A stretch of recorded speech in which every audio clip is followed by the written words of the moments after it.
ቤተሰቦች ዛሬም በሌላ ቪዲዮ መጥተናል። ታዲያ ይህንን ለእናንተ ለማቅረብ ከምታስቡት በላይ ድካም ስላለው ግን በቻላችሁት አቅም ቪዲዮ ላይክ በማድረግና በቪፒኤን በማየት ተባበሩን። እይታችንን ስንጀምር ኤዲተር የሆነችውን ዶንኪዮንግ ሕክምና ቦታ ላይ ዶክተሯ ከሆነው ከጆንግ ጋር ስትነጋገር በማሳየት ነው። በሚያሳዝን ሁኔታ በጭንቀት አማካኝነት በአንጎል እጢ ህመም የተጠቃች ሲሆን በዚህ ምክንያት ዶክተሯ ለአንድ ሳምንት የባዮክሲ ሕክምናን ማግኘት እንዳለባት እየነገራት ሲሆን ይህንን ሕክምና ካገኘች ለአንድ ዓመት አሊያም እምቢ ካለች ደግሞ ቢበዛ ለ3 ወር እንደምቆይ ሲነግራትና ዶንኪዮንግ ግን በሚያስገርም ሁኔታ 3 ወርም ሆነ 1 ዓመት ቆየች መሞቷ ስለማይቀር እንዲሁም ለሕክምናዋ ብላ ለአንድ ሳምንት ከስራዋ ከቀረች እንደሚያባሯት ስለምታውቅ እምቢ ብላ ከቦታው ለቃ ስትወጣና በመንገዷ ላይ በአጋጣሚ ግን የፊልሙ ዋና ገጸ ባህሪ ከሆነው ከሚውል ጋር ስትጋጭ ይታያል። መልከ መልካምና ቆንጆ ነገር በመሆኑ ገና ስታየው በውስጧ ውበቱን እያደነቀች ሲሆን በሚያስገርም ሁኔታ እሱ ግን ያለችውን ነገር የሰማ በሚመስል መልኩ ቆንጆ እንደሆንኩ አውቃለሁ በማለት ትቷት ሲሄድና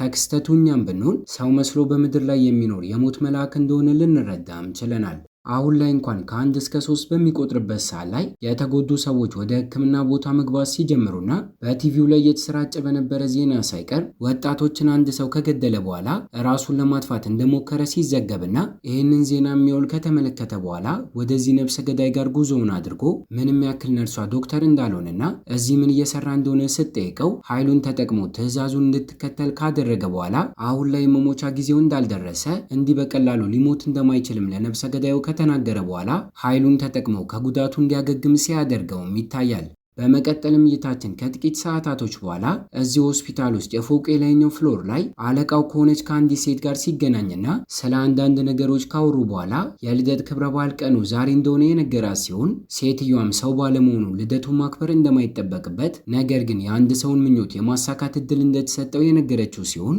እይታችንም ወደ ምስኪኗ ዶንኪዮንግ ጋር የወስደንና የእድል ቀኗ በማይመስል መልኩ በሽታዋ ተጨምሮባት መጥፎ ቀንን እያሳለፈች ሲሆን ገና ከሆስፒታሉ ለቃ እንደወጣች ፍቅረኛዋ እንዲገናኙ መልእክት ልኮላት ቦታው ላይ ስትደርስ ግን ነፍሰ ጡር ከሆነችዋና የፍቅረኛዋ ዲያን ባለቤት ከሆነችዋ ሴት ጋር ስትገናኝ ውሃን ሳይቀር ደፍታባት ጥቂት ደቂቃዎችን ከተጨቃጨቁም በኋላ ሁለቱንም እያጭበረበራቸው እንደነበር ሲረዱና በዚህም ነገር አዝና ወደ ስራ ቦታ ሳይቀር በምታምራበት ሰዓት ላይ አለቋ በማርፈዷ ሲጮህባትና ይሄንን ችላና ስራዋን ጨርሳ እየወጣች እያለ ሳይቀር ካለ ፍላጎቷ ባስ ውስጥ ፎቶዎችን እያነሳት ከሰውየው ጋር ልትጣላ ደርሳ ስታባረውና ማታ ላይ በዝናብ ደበደበች ወደ ቤቷ እያመራች እያለ ሳይቀር ከጓደኞቹ ጋር የቪዲዮ ጌሞችን እየተጫወተ ያለው ወንድሟ ሳይቀር ደውሎላት ብር እንድትልክለት ምክንያቶችን እየደረደረ ሲጠይቃትና በአጋጣሚ ዛሬ የቤተሰቦቻቸው የጋብቻ ክብረ በዓል ቀን ስለነበር ግን ከእሷ ጋር ባለመሆኑ ተናዳና ጮኻበት በአጠቃላይ ዛሬ መጥፎ ቀንን አሳልፋ ኬኮችን ገዝታ ወደ ቤቷ ስትገባና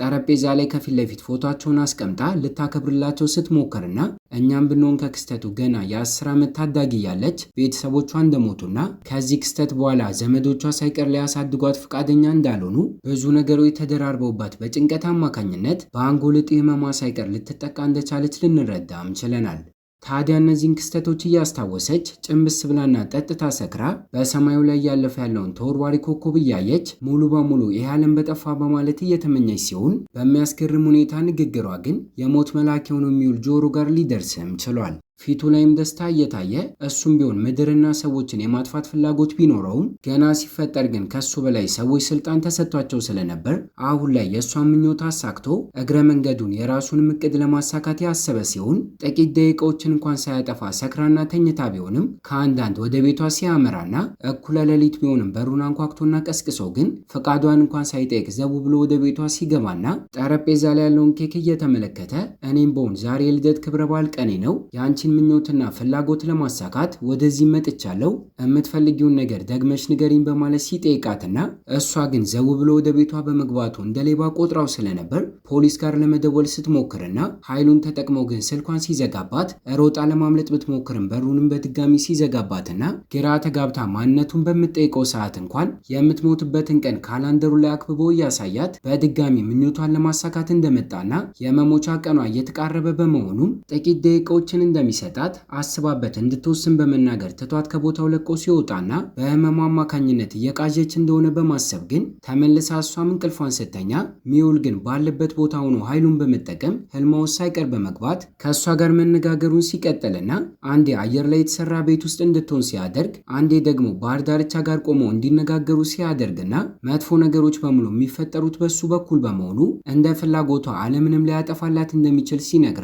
ግራ እየተጋባች ብቻውን ማጥፋት እንደሚችልና እሷን ለምን እንደፈልጋት ስትጠይቀውም ብቻውን ስልጣን እንደሌለውና የሰዎች ፍላጎት ከሆነ ግን ማሳካት እንደሚችል የነገራት ሲሆን ምሽቱም ነግቶና ስልኳም እየጮኸ ስለነበር ግን የመሄጃ ሰዓትሽ ደርሷል በማለት ከእንቅልፏና ከህልሟ እንድትነቃ ሊያደርጋትም ችሏል። ታዲያ እሷን ብትሆን ካላንደሩ ላይ ያለውን ምልክት ስታይ ማታ የተፈጠረው ነገር በሙሉ ህልም እንዳልሆነ ልትረዳ የቻለችው።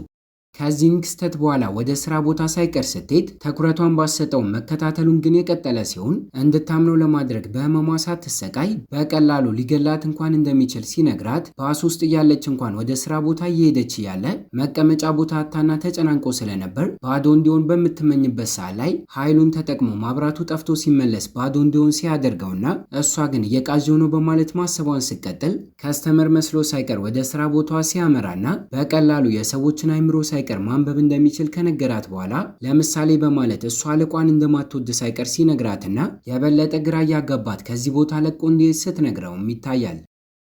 ከሰዓታቶች በኋላ በአጋጣሚ ግን አስፓልትን እየተሻገረች እያለ ከባድ በሆነ መልኩ ህመሟ ተነስቶባት መሃል አስፓልቱ ላይ መራመድ ከብዷት የወደቀች ሲሆን ከፊት ለፊቷ እየመጣ ያለውን የጭነት መኪና ካየች በኋላ ግን ልሞት ነው በማለት ማልቀስ ስትጀምርና እንቅስቃሴዎችም ሆነ ሰዓት በድንገት ቆሞ ግን ከፊት ለፊቷ እሱ በመምጣት እጁን ከያዘችው ከሞት እንደምትተርፍ ሲነግራትና እሷም ይዛው ህይወቷን ሲያተርፍላት ይታያል። እስከ ዛሬ በተፈጠሩ ነገሮች አማካኝነት ሙሉ በሙሉ በሚባል ደረጃ አሁን ላይ እሱ ሰው እንዳልሆነ ያወቀች ሲሆን እዚህ ምድር ላይ የምትቆይባቸውን 99 ቀናቶችን እስከምትሞትበት ቀን ድረስ ግን ካለምንም ህመምና ስቃይ እንድትቆይ ለማድረግ ኃይሉን ተጠቅሞ እጇ ላይ ቀይ ገመድን ያሰረላት ሲሆን በጥቂት ደቂቃዎች ውስጥ መጥፎ ነገሮች ሊፈጠሩ እንደሚችል ድምጾችም እየተሰሙ ስለነበር በድጋሚ እንደሚገናኙ ነግሯት ትቷት ወደዛ ቦታ ጉዞውን ሲያደርግና የሰዎችን ነፍስ ለማጥፋት እያሰበ የነበረ አንድ ነፍሰ ገዳይን ካስቆመው በኋላ እስከዛሬ ሊገላቸው የሞከራቸውን ሰዎች ድምጽ በጆሮ እንዲመጣበትና እንዲሰማው እያደረገ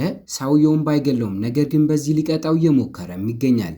ከደቂቆች በኋላ ዶንኪዮንግን ብትሆን ያጋጠማትን ነገር ለመናገር ወደ ጓደኛዋ ናጂና ጋር ያመራች ሲሆን በሰዓቱ ጓደኛዋ ግን እየሰራችው የነበረው ስራ ተበላሽቶባት ንዴት ውስጥ ስለነበረች ይሄ ነገር አጋጠመኝ በማለት ጆንኪዮንግ ልትናገር አልቻለችም ነበር። በቀጣዩም ቀን ላይ አንዳንድ ነገሮችን ለመግዛት ወደ ሱፐርማርኬት ጉዞዋን ያደረገች ሲሆን ጆንግ የተባለው ዶክተሯ ደውሎላት ስለ ሕክምናው ሊያናግራት ቢሞክርም ከዚህ በኋላ ህመም የሚባል ነገር የለም በማለት በድጋሚ ልትስማማ አልቻለችም ነበር። በተመሳሳይ መልኩ ሚውልም ቢሆን አለቃው ወደሆነችው ሴት ጋር ጉዞውን ያደረገ ሲሆን ኮስተር ብላ ስትመለከተው ባደረኩት ነገር እንደተናደድሽ ያውቃለሁ፣ ነገር ግን የአንድ ሰውን ምኞት እንዳሳካ ፈቃድን የሰጠሽኝ አንቺ ነሽ ያላት ሲሆን እሷም ብትሆን ይህ ኃላፊነት ሊሰጠው የቻለው መዳረሻው ላይ ለመድረስ እንደሆነ ስህተቶችን ከሰራ መቀጣቱም እንደማይቀር የነገረችው ሲሆን ሚውል ግን አሁን ድረስ ቅጣት ውስጥ ነው ያለሁት በማለት ትቷት ከቦታው ለቆ ሊወጣም ችሏል። ምንም ያክል ባለ ትዳር እንደሆነ ካወቀች በኋላ ከሱ ጋር ያላትን ግንኙነት ብታቋርጥም የቀድሞ ፍቅረኛዋ ዲያን ግን አሁን ድረስ ሊተዋት ያልቻለ ሲሆን ስልክ ስለማታነሳለት በጽሁፍ መልእክት ቢሮ እንዳለ ሲልክላትና ችግሮችን እንዳይፈጥር ተቻኩላ ቦታው ላይ ስትደርስም ለስራ አጋሮቿ ወደ ፍቅር ግንኙነት እንዲገቡ ካደረገች በኋላ አሁን ላይ የተወቹ እንደሆነ በመናገር ስሟን ለማጥፋት ሲሞክር የደረሰች ሲሆን ከመጠን በላይ ተናዳበት የሞት መልአኩ ሚውልን እያሰበች በሚያስቅ ሁኔታ እንዲሞት ልመኝና ከአጠገቤ ላርቀው ወይ በማለት እያሰበች ሲሆን ችግሮችን መፍጠሩን በሚቀጥልበት ሰዓት ግን የስራ አጋሯ የሆነው ጆይጂ እንዲሁም ባለቤቱ ሳትቀር በመምጣት ከቦታው ለቆ እንዲወጣ ሊያደርጉትም ችሏል። ከሰዓታቶች በኋላ አመሻሽ አካባቢ የቤቷ እየተመለሰች እያለ ከዚህ ቀደም ሚውል ክሩን እጇ ላይ በሚያስርላት ሰዓት ላይ ሁሌ ማታ ማታ እሱ ቻርጀር ማድረግ እንዳለበት የነገራት ሲሆን በዚህ ምክንያት አሁን ላይ መጣና እጆቿን ይዞ እያዋራት ቻርጅ ማድረጉን ሲቀጥል ግራ በተጋባ ስሜት ውስጥ ሆና ምናልባት ምኞቱን ሳታሳካለት ከሞተች የሚፈጠረውን ነገር የጠየቀችው ሲሆን ቃሏን ባለመጠበቋ የምትወደው ሰው እንደሚሞት ሲነግራትና ብቸኛ ወንድሟን ካስታወሰች በኋላ ክስተቱ ሲያናድዳት በዚህም ምክንያት በድጋሚ ወደዚህ መኪና አደጋ ክስተት እንድትመለስ ካደረገ በኋላ ጥያቄውን ለሁለተኛ ጊዜ ሲያቀርብላትና እየጮች እንዲያድናት ስትጠይቀው ግን አሁን ወዳሉበት ጊዜ እንድትመለስ ቢያደርጋትም ተናዳ ግን በጥፊ ልትመታው ችላለች። ታዲያ በቀጣዩ ቀን ላይ ምንም ያክል የቀድሞ ፍቅረኛዋ ትላንትና ስራ ቦታዋ ላይ ችግሮችን ፈጥሮ ስለነበር ይሄ ክስተት አሳፍሯት ከስሯ እንደምትለቅ ደብዳቤን አስገብታ የነበረ ቢሆንም አሁን ላይ ግን ያልጨረሰቻቸው አንዳንድ ነገሮች ስለነበሩ ዳግም ወደ ስራ ቦታዋ ጉዟን ያደረገች ሲሆን በተመሳሳይ ሰዓት ላይ ሚውል ደግሞ ወደ አለቃው ጋር ሲያመራና እስከዛሬ እዚሁ ሕክምና ቦታ ላይ ስለነበረችና አሁን ላይ እንኳን ዶክተሮቹ በትግል ከሞት ስለመለሷት ሚውል ግራ እየተጋባ አለቃው ነሽና ኃይል ኖሮሽ እንዴት ነው በተደጋጋሚ ህመም የሚያጠቃሽ በማለት የጠየቃት ሲሆን ሳይሆን አሁን ላይ እንደተፈጠረች ይህንን ዓለም ለማገልገል ደግሞ ከሁለት አንዳቸው ግዴታ መስዋዕት መሆን እንዳለባቸው የነገረችው ሲሆን አውርተው ከጨረሱ በኋላ ዛሬ ቀኑን ሙሉ ዶንኪዮን ግን ስላላገኛት ጉዞውን ወደ እሷ ጋር ሲያደርግና በሰዓቱ እሷ ቀብሯ ላይ የሚቀመጥ ፎቶን ለመነሳት ፎቶ ቤት ስለነበረች ሲገናኙና በሚያስቅ ሁኔታ ገና ስታየው ግን እንደ ትላንቱ አንድ ጥፊ እንዳማረው ስትጠይቀው ፎቶዎችን ተነስታ ከጨረሰችም በኋላ ሊያናግራት ቢሞክርም ትታ ጉዞዋን ስቀጥልና ትላንትና በጥፊ ብትመታውም እሱ ግን ክሩን ቻርጅ ሊያደርግላት በድጋሚ እንደመጣ የነገራት ሲሆን ዛሬ ብቻ ወደ 18 አደጋ እንደተፈጠረ ሁለት ሰዎች እንደሞቱም በጉዟቸው ላይ በማስተዋሏ ግን ይሄ ሁሉ አደጋ የተፈጠረው በአንተ ምክንያት ነው ወይ በማለት ስትጠይቀውና ሚውልም እሱ የሞት መልአክ እንደሆነና እሱ የሚገኝበት ቦታ ላይ በብዛት አደጋ እንደሚፈጠር ሲነግራትም ይታያል። እቤቷ ድርሷት ከቦታው ለቆ ከመሄዱ በፊት ግን ፍቅረኛው የነበረው ዲያን መጥቶ እግሯ ላይ በመውደቅ እያለቃቀሰ እንደሚወዳትና ይቅርታ እንድታደርግለት እየጠየቃት ሲሆን ልታስቆመው ስትሞክር መጨቃጨቅ ጀምረው ግን ፎቶዋን ሳይቀር ጥሎት መስታወቱ እንዲሰበር ሲያደርግና ክስተቱን ሚውል ተመልክቶ ሊከላከልላት ሲሞክር እንዲሞት እንድትመኝና እንዲገልላት ቢጠይቃትም እሷ ግን ፈቃደኛ ሳትሆን ስቀርና በአጋጣሚ ወንድሟ ሳይቀር መጥቶ ስለነበር እያስቸገራት መስሎ ዲያንን አባሮ ከቦታው እንዲሄድ ሊያደርገውም ችሏል። ታዲያ ፎቶዋን ለማንሳት ስትሞክር ግን እጇን መስታወቱ የቆረጣት ሲሆን ኃይሉን ተጠቅሞ ሚውልን በሚያድናት ሰዓት ላይ ባልጠበቀ ሁኔታ ከዚህ በኋላ ማብራት እንዲኖር ጥያቄን ያቀረበችለት ሲሆን እሺ ይላል ብላ ባትጠብቅም እሱ ግን ሳያንገራግር ሲስማማና ይሄም ነገር ሲያስደነግጣት በጥቂት ደቂቃዎች ውስጥ ወደ ውስጥ ከገቡ በኋላ ሳይቀር እቤቷ ጠባብ ስለነበር ኃይሉን ተጠቅሞና ለሁለቱ ብቻ እንዲታያቸው አድርጎ ሰፊና ወደ አማረ የራሱ መኖሪያ ቤት እንዲቀየር ሲያደርግና በትልቀቱና በማማሩ እሷን ብትሆን እየተገረመች እያለ በድንገት አብሬሽ እንድኖር የፈቀድሽልኝ ምናልባት እየወደድሽ መተሽ ይሆናል በማለት እንድታፈር እያደረጋት ይገኛል። ይሄ ብቻ ሳይሆን ወንድሟ ሳይቀር ሲመጣ የቀድሞ ፍቅረኛዋን እያባረረው ስለነበር ምን እንደተፈጠረ ስትጠይቀው መሀል አስፋልት ላይ ሲሮጥ የመኪና አደጋ እንዳጋጠመውና ለቀጣዮቹ ጥቂት ወራቶች ሕክምና ቦታ ላይ ስለሚሆን ልክ እንደ ዛሬው እየመጣ እንደማያስቸግራት ሊነግራትም ችሏል። ፈቃዷን ሳይጠይቅ በአጋጣሚ ወደ ክፍሏ ዘው ብሎ ሲገባም አልጋዋ ላይ ሚውልን ተኝቶ ያገኘው ሲሆን ማንነቱን በሚጠይቀው ሰዓት ላይ ሚውልም አውቆ አዲሱ ፍቅረኛዋ እንደሆነ በመናገር ራሱን ሊያስተዋውቅለት ችሏል። ልክ እንደ ቀድሞ ፍቅረኛዋ ዲያን በሚያስቅ ሁኔታ እንዳያጭበረብራትም ሊፈትነው እየሞከረ ሲሆን ሚውል ግን ኃይሉን ተጠቅሞ አይምሮውን እያነበበ የሚፈልጋቸውን ነገር እየነገረው በጥቂት ደቂቃዎች ብቻ እዚሁ ቤት ውስጥ አብሯት እንዲኖር ፍቃድን ሳይቀር ሊያገኘም ችሏል። ታዲያ ከዚህ ክስተት በኋላ አብሯት እዛ ቤት ውስጥ መኖር ከጀመሩበት ቀን ጀምሮ ምናልባት እሷ ስራ ቦታ ላይ ሆና የሚፈልገው ነገር ሲኖር ኮምፒውተሯ ላይም ሆነ የኤቲኤም ማሽኑ ላይ ኃይሉን ተጠቅሞ መልእክት እንዲገባላት እያደረገ ሲሆን በአጋጣሚ አንድ ቀን ላይ ግን ለዘመዱ የቀብር ፕሮግራም ከሰርቢያ ሀገር የመጣውን አንድ ግለሰብ ስለ ስራ ጉዳይ ለማናገር ወደ ቀብር ፕሮግራሙ ቦታ አምርታ ያገኘችው ሲሆን ጥቂት ደቂቆችን ቆይተውና አውርተው ጨርሰው ከቦታው ለቃ እየወጣች እያለ ግን የሚውል አለቃ ከሆነችዋ ሴት ጋር ስትጋጭና ይሄ ክስተትም ከዓመታቶች በፊት ድሮ ላይ የተፈጠረ አንድ ትውስታን ወደ አይምሯ እንዲመጣ ሲያደርግና እይታችንም ቢሆን ቤተሰቦቿን አታ የቀብር ፕሮግራም ቀናቸው ላይ በተመሳሳይ መልኩ ሚውልም ቢሆን እዚሁ ቦታ ላይ ተገኝተው እያለቀሰ እንደነበር ያሳየን ሲሆን ይሄንን ክስተት ካስታወሰች በኋላ ከዚህ ቀደም እንደማያለቅስ እንደማይበላና እንደማይተኛ ነግሯት ስለነበር ከአንዳንድ ከሱ ጋር ከተገናኘች በኋላ ያስታወሰችውን ነገር እየነገረችው እውነት እንደሆነ ስትጠይቀውና እሱ ግን እንደማያለቅስ በመናገር ሽምጥጥ አድርጎ ሲዋሻት እቤት ከገቡ በኋላ ግን ሶፋው ላይ ጋደም ብሎ ስለነበር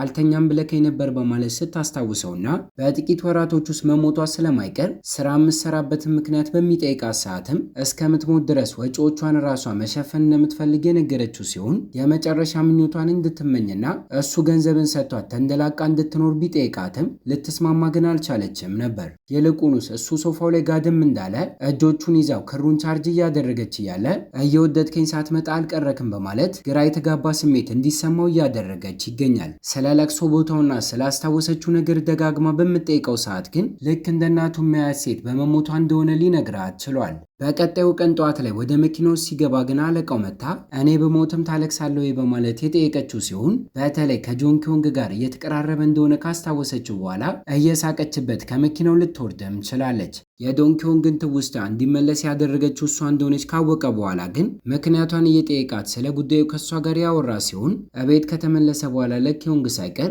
እሱም ቢሆን እንዳስታወሰውና ለቅሶ ቦታው ላይ ተመልክቷት እንደነበር ሁሉም ሰው ቢያለቅስም ተለይታ እሷ ግን እየሳቀች ስለነበር ሊያስታውሳት እንደቻለ የነገራት ሲሆን የተናደደባት በሚመስል መልኩ እሱ ሰው እንዳልሆነና ምንም አይነት የፍቅር ስሜት ሊሰማውም እንደማይችል እሷም ተጠቅማ እቅዱን ለማሳካት ብቻ እንደቀረባት የነገራት ሲሆን ከከፍታው ላይ እንደሚያድናት እርግጠኛ ሆና አውቃ ልትፈትነው ልትወጥቅ ስትሞክርና እሱም እጆቿን ይዞ ካዳናት በኋላ ከዚህ ቀደም ቃሉን ሳታከብር ከሞተች የምትወደውም ሰው ቢሆን እንደሚሞትባት ነግሯት ስለነበር አሁን ላይ እኔ ሰው ስለሆንክ ስሜት አለኝ ስሞት አብረኝ ትሞታለህ ያለችው ሲሆን ባልጠበቅነው ሁኔታ እሱም ቢሆን ከወደድሽኝ እምልሽን ነገር ታደርጊያለሽ፣ ይቺንም ዓለም እንዳጠፋ ፍቃድን ትሰጭኛለች በማለት እሱም ፍቅር ለማስያዝ እንድትሞክረው ሊጋብዛትም ችሏል። ሁለቱም እልህ ውስጥ የገቡ በሚመስል መልኩ ከዚህ ክስተት በኋላ የዛኑ ቀን አመሻሽ አካባቢ ሳይቀር የተለያየ ክፍል ውስጥ የሚተኙ ቢሆንም አሁን ላይ ግን የእሷ መኝታ ክፍል ውስጥ አንድ ላይ የተኙ ሲሆን በጥቂት ደቂቃዎች ውስጥ እንቅልፍ ሲወስዳትም ከእሷ ቀድሞ የምርም እየወደዳት የመጣ በሚመስል መልኩ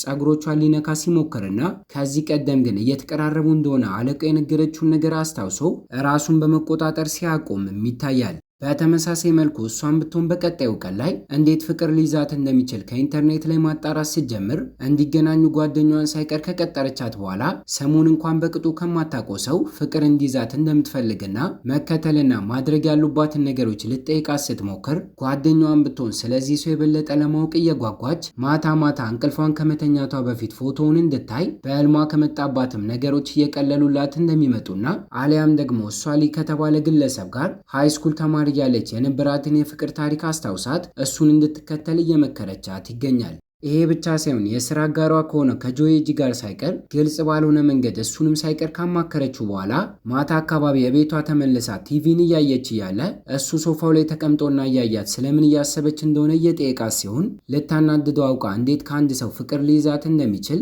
ከጠዋት ጀምሮ እያጣራች እንደነበር አንተ ግን ቆንጆ ስላልሆንክና አስቀያሚ በመሆንክ ይህንን ስራ ታከብድብኛለህ ያለችው ሲሆን ሚሆል ግን ለመጀመሪያ ጊዜ ሲተዋወቁ በሀሳቧ ያለችውን ነገር እያስታወሰ በንግግሯ እንድታፍር እያደረገም ይገኛል። የበለጠ ስለሱ እንድታውቅ ለማድረግ ቀን ቀን ብቻ ሳይሆን ማታ ማታ ሳይቀር በህልሟ የተለያዩ ቦታዎች እየወሰዳትና እያወሩ ሲሆን የእሱን ዓለም እንዲያሳያት በምጠይቀው ሰዓት እንኳን በተክሎችና በአበባ ወደ ደመቀ አንድ ቦታ ሲወስዳትና ከእሷ እየራቀ መምጣት ሲጀምር ግን ቦታው በጨለማ መሞላት ሲጀምር ስትጠጋው ግን ተመልሶ ወደ ነበረበት ቦታ ሲመለስ ልትመለከትም ችላለች። በቀጣዩ ቀን ላይ ሳይቀር ወንድሟ ገንዘብ እየጠየቃት እያለ እሱን የምታናግርበትን መንገድ ካስተዋለ በኋላ የምትወጂው ሰው እሱን ነው ቃልሽን ካጠፍሽ የሚሞተውም እሱ ነው ያላት ሲሆን በንዴት ተሞልታ እሱን ራሱ ብገለው ደስ እንደሚላት የነገረችው ሲሆን ጸጥ ወዳለ ወደ አንድ ጫካ ከወሰዳት በኋላ ግን ሸጉጥ ተጠቅሞ ራሱ ላይ የተኮሰ እንደማይሞት ካሳያት በኋላ ይህንን ማድረግ ቢችል ኖሮ ከብዙ ዓመታቶች በፊት ያደርገው እንደነበር ሊነግራትም ችሏል።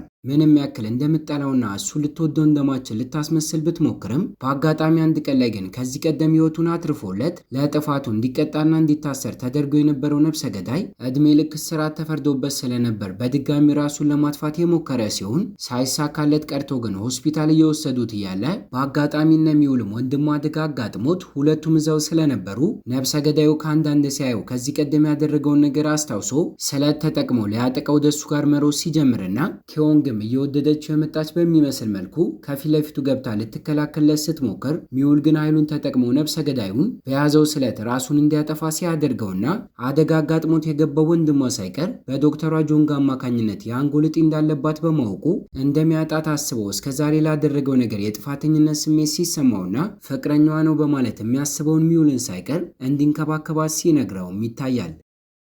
ይሄ ብቻ ሳይሆን ካሁን በኋላ በቻለው አቅም ሊረዳት በማቀዱም የእህቱ ጓደኛ ናዲያ ሃይስኩል ተማሪ እያለች ተወደው የነበረው ሊ የሚያስተዳድረው ካፌ ውስጥ ሳይቀር ስራዎችን ተቀጥሮ መስራት ሲጀምርም ይታያል። ከቀጣዩ ቀን ጀምሮ ሚውልና ዶንኪዮንግ ደግሞ ትክክለኛ ስምክ ማን ነው በማለት እየጠየቀችው እሱም ሰው አይደለሁም ስም የለኝም ሲላት ኪም ብላ እያወጣችለት ስራ ቦታዋ ላይ ሳይቀር በስራ ጉዳይ እንደመጣ እያስመሰለ አብሯት መዋሉን ሲቀጥልና ምሳ ሰዓት ላይ ሳይቀር ከፊት ለፊቷ እየተቀመጠ እሷ የምታዘውን ሳይቀር እያዘዘም ይገኛል። በስራ ጉዳይ አንዳንድ ሰዎች ሊንቋት በሚሞክሩበት ሰዓት ላይ ሊከላከላትም ይሞክርና ስትናደድ ሁሌ ወደምታመራበት ባህር ዳርቻ ይዟት እየሄደ እንድትረጋጋ ለማድረግ የሚሞክር ሲሆን እየወደዳት እንደመጣ ለማረጋገጥም ልስመኝ ፈቃደኛ ነህ ወይ በማለት ስትጠይቀው ከቃላት በላይ በተግባር ሊገልጽላት ሞክሮ የነበረ ቢሆንም ድፍረቱ ስላልነበራት እሷ ግን ፈቃደኛ ልትሆን አልቻለችም ነበር። በዚህ መልኩ ከስራዋ ማታ ማታ ስትመለስ እቃዎቿን በመያዝ እያገዛት ልክ እንደ ፍቅረኛ አበባዎችን ሳይቀር እየገዛላት ህግ የሆነ በሚመስል መልኩ አንዳንዴ እሷ አልፈልግም ብትልም ማታ ማታ ግን አንድ ላይ እንዲተኙ ለማድረግ እየሞከረ ጥቂት ቀናቶች እየተቆጠሩ መምጣት የጀመረው ሲሆን በአጋጣሚ አንድ ቀን ላይ በሚያስገርም ሁኔታ ከወንድሟ ጋር ለሶስት ፎቶ እየተነሱ እያለ በአካል እሷ ስታየውና ፎቶ ላይ ያለው መልኩ የተለያየ እንደሆነ ያስተዋለች ሲሆን ብቻቸውን እስኪሆኑ ድረስ ጠብቃ ስለ ጉዳዩ ስትጠይቀውም ትክክለኛ መልኩን የምታየው ብቸኛ ሰው እሷ እንደሆነች ሊነግራትም ችሏል። ከእነሱ ካምፓኒ ጋር ታሪኮችን በመጻፍ የሚሰራ አንድ ታዳጊ ልጅ የሚገኝ ሲሆን በስምምነታቸው መሰረት እስከዛሬ እየሰራ ቢቀጥልም ተወዳጅነትን ማግኘት በሚጀምርበት ሰዓት ግን ስራውን ሊያቋርጥ እንዳሰበ እየተናገረ አሳምና ሀሳቡን እንድታስቀይረው የተላከችው እሷ በመሆኗ የሚበላ ነገርን እንድትጋብዘው እያደረገ ሊኮራባትና ሊንጠባረር እየሞከረ ስለነበር እቤቷ ከተመለሰች በኋላ አንዳንድ ያምልጧት ይህን ሰውዬ አጥፋልኝ በማለት ሚውልን የምትጠይቀው ሲሆን የመጨረሻ ምኞትሽ ነው ወይ በማለት ሲጠይቃት ሐሳቧን መልሳ እየቀየረች ይገኛል። በአጋጣሚ አንድ ቀን ላይ ግን ከስራ መልስ በዝናብ ሁለቱም እየተሯሯጡ በስብሰው በር ላይ ከደረሱ በኋላ እንድትወደኝ እፈልጋለሁ ብዬ መመኘት እችላለሁ ወይ በማለት የጠየቀችው ሲሆን ባልጠበቅነው ሁኔታ ከአንደበቱ ምንም አይነት ቃል ሳይወጣ ግን በድንገት ግጥም አድርጎ ከሳማት በኋላ ከእይታዋ በድንገት ሲጠፋና እቤትም ብትገባ ሆነ በቀጣዩ ቀን ላይ ብትፈልገው ወደ እሷ ጋር ሳይመጣ ሲጠፋባት ይታያል። ይሄ ክስተትም እስከዛሬ በህይወቷ ውስጥ የተፈጠሩት ጥሩ ነገሮች በሙሉ ደስተኛውን ሳትጨርስና ብዙም ሳይቆዩ ተመልሰው ይጠፉ ስለነበር ሚውልም ቢሆን ትቷት መሄዱ የበለጠ እድለቢስ ነኝ በማለት እንድታስብ ያደረጋት ሲሆን የዛኑ ቀን አመሻሻ አካባቢ ግን ባታየውም እሱ በድብቅ እየተከታተላት እያለ ቀዩን ክር ቻርጅ ባለማድረጉ ህመሟ ተነስቶባት ስትወድቅና ይህንን ሲያይ መጨከን ስላቃተው ዳግም ተመልሶ እጆቿን በመያዝ ህይወቷን ሲያተርፍላት ራሱ ቤት ሳይቀር ይዟት ከሄደ በኋላ ሳይስማት በፊት የተመኘችውን ምኞት እንዲሳካ ማድረግ እንደማይችል የተናደደው በሷ ሳይሆን በራሱ እንደሆነ ሊነግራትም ችሏል። ልክ እንደ ድሮ በየቀኑ መገናኘትና እሷ ቤት ውስጥ አብሯት መኖር ሳይቀር ያቆመ ሲሆን ይልቁንስ እስክተኛ ድረስ ጠብቆ ማታ እየመጣ ስለማታየው በእንቅልፍ ልቧ ክሩን ቻርጅ ሲያደርግላትና ይሄ ክስተትም እየወደደችው መታ ስለነበር የበለጠ የናፍቃት እንዲመጣ ሲያደርጋት ምናልባት ራሴን ላጠፋ ከሞከርኩ መጥቶ ያገኘኛል በማለት አስባ ከህመሟ የሚጠብቃትን ክር ስበጥሰውና ሰከንዶችን እንኳን ሳቆይ ግን ታማ ወደ ሕክምና ቦታ ስገባ ስለዚህም ነገር በሚያውቅበት ሰዓት ላይ ምንም ያክል ባለቀው አማካኝነት ህይወቷ ውስጥ የሚፈጠሩ መጥፎ ነገሮች በሙሉ በእሱ ምክንያት እንደሆነና እዚህ ምድር ላይ እሱ በቆየ ቁጥር እሷም እየሞተች እንደምትመጣ ቢረዳም ሕክምና ቦታ ላይ ፈጥኖ በማምራት ግን አቅፏት ደህንነቷን ለማረጋገጥ ሲሞክርም ይታያል። በድጋሚ ትቷት እንዳይሄድ እየጠየቀችውና እያወሩ ያለ ግን አለቃው ኃይሏን ተጠቅማ ካጠገቡ እንድትጠፋ ያደረገች ሲሆን እቤቷ ምርቶም ሆነ ትኖራለች ብሎ ያስበበት ቦታ በሙሉ ግራ እየተጋባ እየዞረ ቢፈልጋትም ሳያገኛት ሲቀርና የገዛ ወንድሟና የሚያውቋት ሰዎች በሙሉ ሳይቀር ጭራሹኑ ከነመፈጠሯ ረስተዋት አናቃትም እያሉትም ይገኛል። እይታችንም ቢሆን ወደ እሷ ጋር ሲወስደን የሚያምርና በአበባ የተሞላ ቦታ ላይ ከአለቃው ጋር ተገናኝታ እያወራች የሚያሳየን ሲሆን እስከ ዛሬ ህይወቷ ውስጥ ለተፈጠሩ መጥፎ ነገሮች በሙሉ ዋነኛው ምክንያት ሚውል እንደሆነ ታዲያ ተስፋ ስለቆረች ብቻ ዓለም እንድትጠፋ እንድትመኛ አልፈልግም ከዚህ ዓለምና ከሚውል አንዱ እንድትመርጥ የጠየቀቻት ሲሆን እሷ ግን ልትስማማላት ስላልቻለች እንድትሰፍ ፈቅድላትና እየጠበቃት የነበረው የሚውል ቤት ውስጥ ራሷን ስታገኘው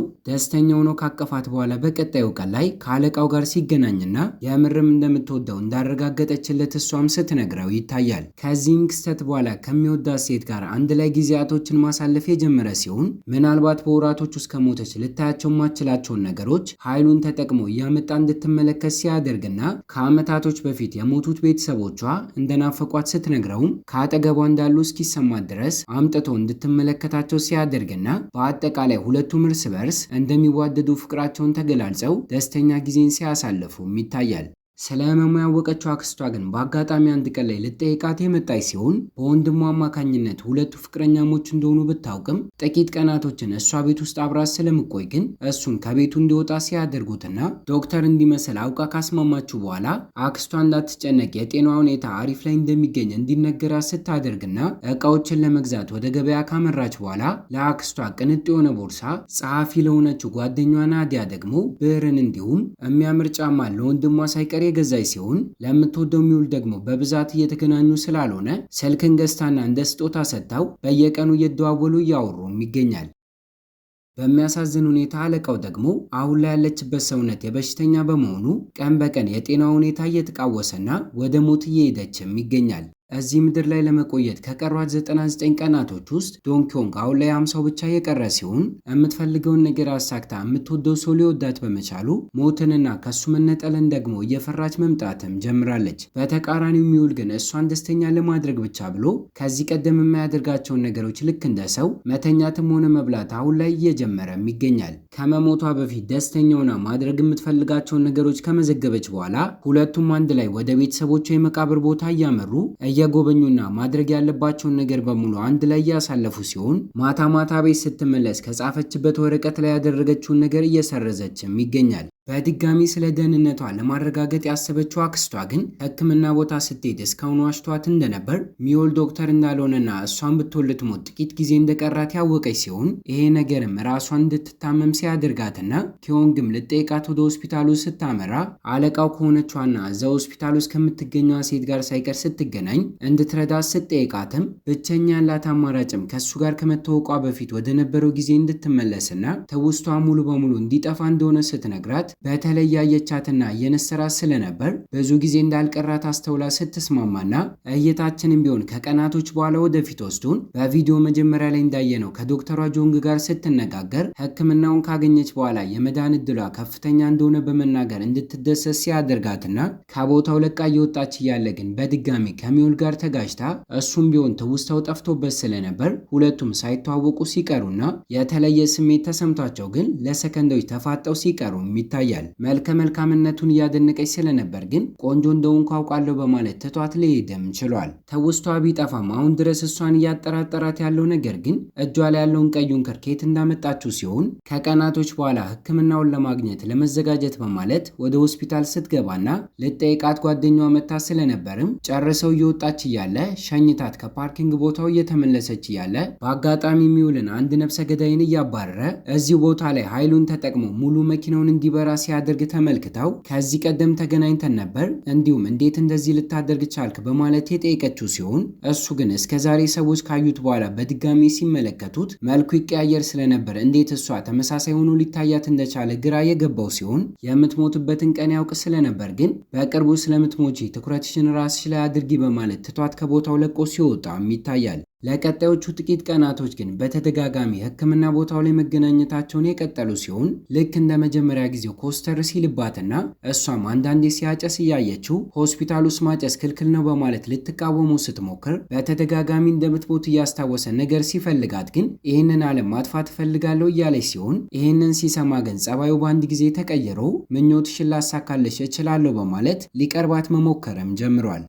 በአጠቃላይ ታማ በምትወድቅበት ሰዓት ላይ ልክ እንደ ድሮ ኃይሉን ተጠቅሞ ሊያድናት ሲሞክር ልክ እንደ እሷ ሰው እንዳልሆነ እየነገራትና ትክክለኛ ማንነቱን እንድታምነው የተለያዩ ቦታዎችን እየወሰደ እያስጎበኛት ሲሆን እጇ ላይ ያለውን ቀዩን ክር ተመልክቶ ማን እንደሰጣት ሲጠይቃትም እሷን ብትሆን እንደማታውቀው ነገር ግን በምታወልቀው ሰዓት ላይ ህመም እንደሚሰማት የነገረችው ሲሆን ጸጉሯን በሚነካበት ሰዓት ግን ተአምር በሚመስል መልኩ ሁለቱም ራሳቸውን እያለቀሱ የተለያየ ቦታ ላይ ሊያገኙትም ችለዋል። ይሄ ክስተትም ጥርጣሬን እየፈጠረበት ስለነበር ወደ አለቃው ጋር አምርቶ ስለ ጉዳዩ የጠየቃት ሲሆን እሷ ግን ምላሽን ሳትሰጠው ስቀርና ከዚህ ቀደም አውጥታለት በነበረው ኪም በሚለው ስም በተመሳሳይ መልኩ እሷን ብትሆን ስልኳ ላይ ሴፍ ካየች በኋላ በቁጥሩ ስትደውልለትና ስልኩን ይዞ ስላልነበር ሊያነሳላት ባይችልም እቤቱ ካመራ በኋላ ግን ሚስኮሉን ሲመለከትና ጭራሹን የስልኩ ዋልፔፐር የሁለቱ ፎቶ ስለነበር ከዚህ ቀደም ይተዋወቁ እንደነበር መጠራጠር ሲጀምርና ከቀጣዩ ቀን ጀምሮ አንድ ዶክተር እየመሰለ ለሕክምና ምርመራ ምርመራ በማለት እሷን እያስወጣ ስልኳን መጎርጎር ሲጀምር ምናልባት በማለት አለቃው ስለሆነችዋ ሴት ስለ ቁመቷና ስለ ውፍረቷ እየነገራት ከዚህ ቀደም እንደምታውቃት ሲጠይቃትና በተመሳሳይ መልኩ እሷን ብትሆን ህመሟ እየባሰባት በመጣ ቁጥር ሕክምና ቦታ ላይ ተኝታ ያለ በህልሟ የቀብር ፕሮግራም ቀኗ ላይ እሱን ሲያለቅስ እያየችው ይገኛል። ታዲያ በቀጣዮቹ ጥቂት ቀናቶች ውስጥ በሚያገኛቸው ማስረጃዎች አማካኝነት ትውስታው አንድ በአንድ መመለስ የጀመረ ሲሆን ሙሉ በሙሉ እርግጠኛ ከሆነ በኋላ ኃይሉን ተጠቅሞ ወደ ቤቱ እንድትመጣ በማድረግ እስካሁን አላስታወስኝም በማለት ሲጠይቃትና እርግጠኛ እንዳልሆነች እሷን በምትነግረው ሰዓት ላይ ከዚህ ቀደም እንዳደረገው በድንገት ስሟት ሙሉ በሙሉ ትውስቷን እንዲመለስ ሊያደርግም ችሏል። ይህንን ሁሉ ነገር ያደረገው ወደ ህልሟ ውስጥ ገብቶ ስለነበር ግን ከነቃች በኋላ ዲያሪዋን ማንበብ ስትጀምር ከዚህ ቀደም ከእሱ ጋር ለማሳለፍ ያቀደችውን ነገር ጽፋ ስለነበር ከህክምና ቦታው እየሮጠች ወደ ቤቷ ስታመራና እሱም ቢሆን እዛው እየጠበቃት ስለነበር ልታስታውሰኝ ይገባል፣ አንቺም ብትሆኝ ልታስታውሽኝ ይገባ ነበር በማለት እየተጨቃጨቁ ከቆዩ በኋላ በድጋሚ አብረው ሲሆኑም ይታያል። በመቀጠልም እይታችን ከቀናቶች በኋላ ወደፊት ወስዱን ደስ የሚሉ ጊዜያቶችን በድጋሚ ሁለቱ አንድ ላይ ካሳለፉ በኋላ ምንም ያክል ቢወዳትም ስትሞት ግን መመልከት ስለማይችል ከአለቃው ጋር ስለ አንዳንድ ነገር ካወራ በኋላ የመጨረሻ ቀናቸው በሚመስል መልኩ ሁለቱም ወደ እምነት ተቋም ሄደው ሲጸልዩና እቤታቸው እየተመለሱ እያለ ግን ክሩን ቻርጀር ለማድረግ እንድትይዘው ከጠየቃት በኋላ በፈገግታ ተሞልቶ ችግሮቿን በሙሉ ይዞ እንደሚጠፋ በመናገር ገና ስትነካው እያየችው በኖ ሲጠፋም ይታያል። ከዚህም ክስተት በኋላ ህክምና ቦታ ሄዳ ምርመራ ብታደርግም ሙሉ በሙሉ በሽታዋ ጠፍቶ ዶክተሯ ሳይቀር እየተገረመ ሲሆን ከአክስቷና ከወንድሟ ጋር ከአዲስ ህይወቷን ብትጀምርም ከጎኗ የምትወደው ሰው ስለሌለ ግን በናፍቆቱ ምክንያት በየቀኑ በህልሟ ሲመጣባትና ስራዋን ደግሞ ሳታቋርጥ የስራ አጋሯ የነበረው ጆኤጂ አዲስና የራሱን ተቋም አቋቁሞ ከሱ ጋር ከአዲስ ስራ ስትጀምርና ሚውል በናፈቃት ቁጥር ወደ እሱ ቤት ስታመራም ይታያል። አለቃው የነበረችዋ ሴት ደግሞ ከህመሟ አገግማ እሱን በማጣቷ ደስተኛ እንዳልሆነች ያስተዋለች ሲሆን ከእሱ ጋር በተገናኘች ቁጥር በየቀኑ ምን አይነት ውሎን የሚወዳት ሴት እንዳሳለፈች እየነገረችው ቆይታ አንድ ቀን ላይ ግን በእሱ የሰየመችው አበባ እንደፈካ ካየች በኋላ በድጋሚ ወደ እሷ ጋር እንዴት ፍቃድን ስትሰጠውና እይታችንም ወደ እሷ ጋር ሲወስደን ባስ ውስጥ መቀመጫ ቦታ እንኳን አታ ቆማና ተደግፋ እየተጓዘች እያለ ልትወድቅ ስትል ከኋላዋ በመምጣት እጆቿን ይዞ ሲደግፋትና ተገርማ በድንጋጤ እያየችው ያለ ሙሉ በሙሉ አሁን ላይ ሰው እንደሆነ ሲነግራት በመጨረሻም በድጋሚ አብረው ሲሆኑና ከዚህ ቀደም እንደተፈጠረው በድጋሚ አጠዋለሁ በማለት እያሰበች ያለችው ዶንኪዮንግም መጸዳጃ ቤት ሲገባም ሆነ ስራ ቦታ ሲሄድ ከአጠገቧ እንዳይርቅ ስትከታተለውና ከዚህ ቀደም ለሚያውቁት ሰዎች በሙሉ መልኩ የተለየ ሆኖ የነበረ ቢሆንም በአለቃው አማካኝነት አሁን ላይ ግን ሁሉም በትክክለኛ መልኩ እንዲያውቁት ስታደርገውና አብረው እንዲሆኑ እንዲሁም እንዲጋቡ ከአክስቷ ሳይቀር ፍቃድን ሲያገኙ ጓደኛዋ ናጂና ሳትቀር በስራዋ ስኬታማ ሆና ከጆኤጂ ጋር የፍቅር ግንኙነትን ስትጀምርና ከዚህ ቀደም ኪም ብላ እሷ በወጣችለት ስም እንዲጠራ ሚውል ሳይቀር መታወቂያ ወጥቶለት በአለቃው አማካኝነት የህክምና እውቀት ሳይቀር ተጨምሮለት ዶክተር በመሆን ስራዎችን ሲጀምርና በመጨረሻም ሁሉም ነገር አሁን ላይ ሰላም ሆኖ ተወርዋሪ ኮከቡን በሰማዩ ላይ እየተመለከቱ በትዳር ተጣምረው ደስተኛ እንዲሆኑ ሲመኙ ያየን እይታችንን እዚህ ላይ እናበቃለን። ከተመቻችሁ ቪዲዮ ላይክ፣ ለቻናሉ አዲስ ከሆናችሁ ሰብስክራይብ እና ሐሳብ አስተያየታችሁንም ኮሜንት ላይ አስቀምጡልን። በቀጣይ በሌላ ቪዲዮ እስኪያገናኘን ቸር ያቆየን።